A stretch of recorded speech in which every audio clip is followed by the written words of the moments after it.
Setelah mengambilkan air minum dingin, Monica kembali ke kamar dan memberikan minuman itu untuk Doni. Kedekatan mereka hanya kurang satu langkah, yaitu melakukan hubungan suami dan istri di ranjang. Dan Doni sebenarnya sering merasakan itu, dan karena rasa cinta dalam hatinya sudah tumbuh. Ia ingin menyentuh istrinya, tetapi ia sendiri takut akan ditolak. Begitu juga dengan Monica. Ia tidak berani menggoda atau berbuat ulah di rumah suaminya yang sudah sebaik hati padanya. Ia hanya bisa menurut dengan semua ucapan Doni. Mengerti kalau Doni pasti akan memberikan yang terbaik, tetapi tentu saja di saat rasa cinta sudah tumbuh karena sudah terbiasa bersama melewati masa sulit bersama, apakah akan tetap ada dinding pemisah di antara mereka? Doni melepaskan Gasper yang melingkar di pinggang dan Monica yang melihat itu merasa malu. Ingin keluar dari kamar, tetapi Doni menahan lengan Monica yang baru saja melewatinya. Mau kemana? Tanya Doni seraya menatap Monica. Aku tunggu di luar. Nanti setelah kamu selesai aku kembali, kata Monica. Baiklah, kata Doni. Pria itu kembali tidak memiliki keberanian untuk meminta haknya sebagai suami. Sementara itu di luar, kamar Monica duduk di kursi meja makan seraya mengambil air minum dingin. Sebenarnya dia normal gak sih? Kok gak pernah minta ya? Kan dia cowok, seharusnya dia mulai duluan. Malulah kalau aku minta duluan atau bertanya. Ya beda lagi ceritanya kalau dari awal saling cinta mah. Monica berbicara di dalam hati. Kamu ngapain? Tanya ibu mertuanya yang baru saja keluar dari kamar. Haus bu, ibu haus juga, tanya Monica seraya bangun dari duduk mempersilahkan mertuanya untuk duduk. Enggak, ibu kedinginan, bisa tolong matiin AC, tanya ibu Doni dan Monica pun mengiyakan. Lalu berjalan ke kamar Doni. Kalau dimatiin nanti gerah bu, Monica gedein aja ya suhunya biar kamar adem, kata Monica seraya meraih remote AC yang menempel di dinding. Terlihat bapak sedang mencari jaket di tas yang belum sempat dibongkar. Ya sudah, ibu menut, kata mertuanya. Setelah itu Monica merasa kalau waktu sudah cukup lama. Mungkin saja Doni sudah selesai bersih-bersih. Monica pun mengetuk pintu kamarnya dan memanggil Doni dengan lirih. Masuk, kata Doni dari dalam. Dan ternyata Doni baru saja selesai mengganti pakaiannya. Doni memberikan handuk basah yang berada di tangannya itu pada Monica dan Monica pun menerima. Lalu menyimpannya kembali ke tempat semula. Sekarang Monica naik ke ranjang karena Pari merengek dan Doni pun menyapanya. Anak papa ikut kebangun ya?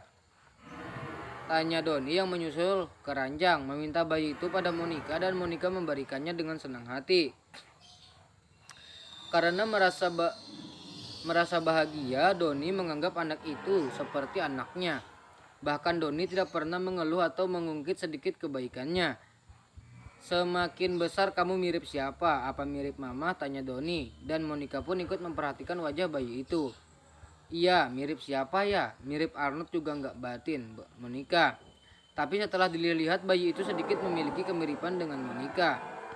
Mirip hidungnya sedikit sama matanya, jawab Monica dan Doni pun memperhatikan melihat bayi itu lalu melihat wajah Monica. Nggak mirip, satu ganteng satu cantik, kata Doni dan itu membuat Monica terhibur. Ibu satu anak itu tertawa menutup mulutnya dengan tangan kanannya. Seolah mengerti kebahagiaan orang tuanya, Pak Hari ikut tertawa lebar dan memperlihatkan gusi yang masih ompong itu. Berbeda dengan bayi yang Mae ambil, bayi itu merasa lapar dan Mae membuatkan tajin untuknya sebagai empasi. Sepulang kerja tadi, Mae tidak sempat membelikan susu untuk bayi yang diberi nama Topan. Sementara itu, ia tidak sudi meminta tolong pada suaminya yang hanya ungkang-ungkang kaki di rumah. Selain tidak sudi, pastilah hanya akan memancing keributan di rumah. Dan itu akan membuat Topan tidak nyaman. Walau begitu, Topan terlihat gembul dan tampan, berbeda dengan Mae dan Andri. Sangat jauh kemiripan dari keduanya. Besoknya Topan kerja lagi. Anak pintar ya, nggak rewel diajak kerja, kata Mae seraya menyuapi tajin yang sudah didinginkan itu. Tajin itu bercampur gula merah agar memiliki rasa-rasa manis. Setelah Bayu dan Mae berganti pakaian, Mae menidurkan bayinya dan di setiap malam Mae menangis membelai wajah Topan. Baru saja Mae akan ikut tertidur, Andri membuka pintu kamar itu dengan kasar. "Brak, Mae, buatkan aku mie, aku lapar," kata Andri yang berdiri di pintu. Lalu Andri merasa keberisikan dengan suara tangis Topan yang terkejut saat mendengar siapa pintu dibanting. "Mas, kalau masuk kamar itu Mbok ya pelan-pelan buka pintunya. Udah tahu ada bayi," kata Mae seraya mengangkat Topan dan membawanya ke dapur. Mae meletakkan Topan yang masih sedikit merengek itu di kereta. Bayi usang. Kereta bayi itu ia beli di tukang rongsokan. Di rumah Yanti, Keisha diam-diam pergi ke dapur. Ia ingin sekali memasak mie instan kuah kesukaannya. Selama hamil dan menyusui, Keisha sudah menahan rasa itu dan sekarang seperti tidak ada lagi sanggup untuk menahan. Ia mengira kalau Aditya sudah tertidur, padahal pria itu mengerti kalau istrinya diam-diam keluar dari kamar. Di kamar sekarang Aditya tidak turun naik untuk mengambilkan air minum karena Keisha sudah menyiapkannya di atas beserta galonnya. Keisha menyalakan kompor dan mulai mengambil mie instan yang biasanya tersimpan di laci. Tetapi kali ini Keisha tidak menemukan satupun mie instan di sana. "Di mana mie?" tanya Keisha seraya membuka laci satu persatu. Dan Aditya memperhatikan istrinya yang sedang sibuk mencari mie. Pria tampan itu menyender di pintu dapur itu tersenyum dan berniat untuk mengerjai istrinya. Tetapi kali ini tidak menggunakan topeng. Ia teringat dengan tinju yang pernah Keisha berikan malam itu. Malam di mana menjadi sejarah bagi keduanya.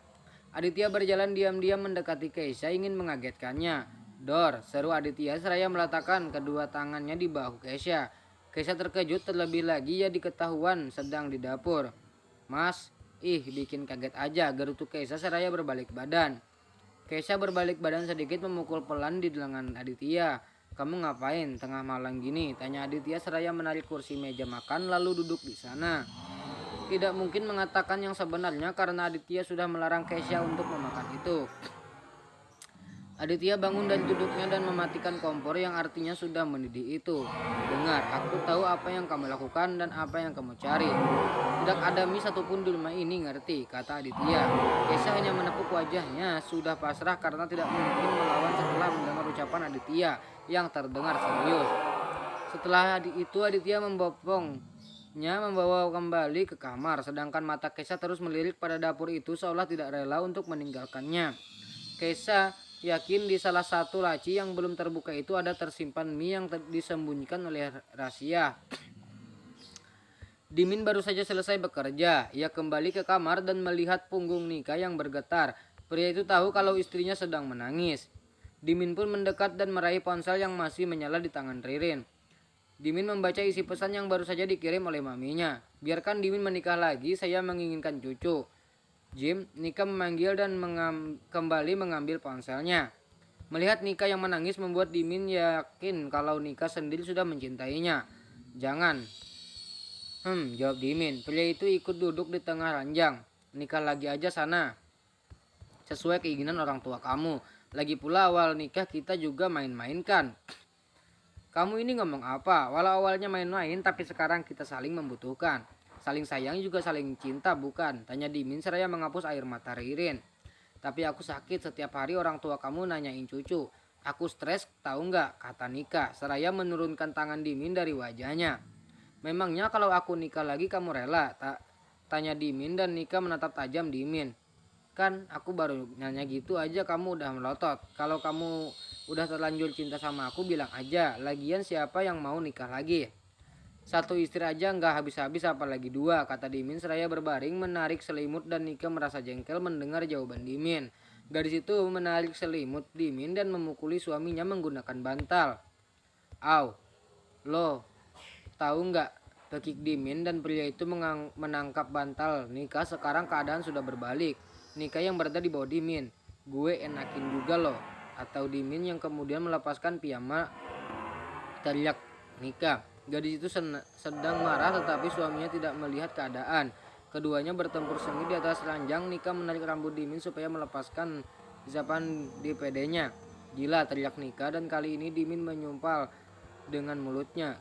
Setelah kehabisan napas, Dimin melepaskan itu. Nika kembali melemparkan bantal ke wajah Dimin dan Dimin tertawa melihat raut wajah istrinya yang seperti sedang diperkosa oleh suaminya sendiri. "Ayo kita main, buat dedek," ajak Dimin seraya kembali mendekati istrinya. "Dasar otak mesum, orang lagi ngambek, lagi sedih bukannya dihibur malah ngajak perang." kata Nika yang masih tersengal, menarik selimut dan menutupi tubuhnya yang sekarang hanya memakai bra.